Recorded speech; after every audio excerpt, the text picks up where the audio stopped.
NCP কোনো চাঁদাবাজের দল নয়, এনসিপি কোনো টেন্ডারবাজের দল নয়। এনসিপি উঠে এসেছে সংকট থেকে।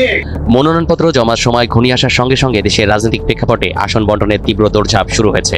বুধবার বিএনপি তার শরিকদের সঙ্গে আসন সমঝোতার আলোচনা শেষ করার পর জামাত ইসলামী এনসিপির সঙ্গে আনুষ্ঠানিক বৈঠক করেছে।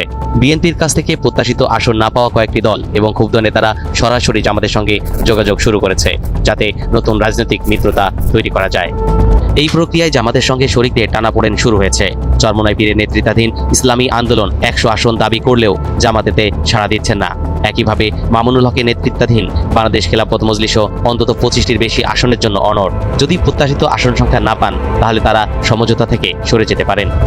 জামাতের পক্ষ থেকে জানানো হয়েছে প্রার্থীর পরিচিতি এবং জায়গার গুরুত্ব বিবেচনা করে সেই আসন ছাড়ার সিদ্ধান্ত নেওয়া হবে, কিন্তু নিশ্চিত পরাজয়ের জন্য আসন কমানো হবে না। জামাত মূলত 2 শতাধিক আসনে নিজেদের প্রার্থী দিতে চায়। এনসিপি এবং অন্যান্য মিত্রদের জন্য 80টি আসন ছেড়ে দেওয়ার পরিকল্পনা তাদের।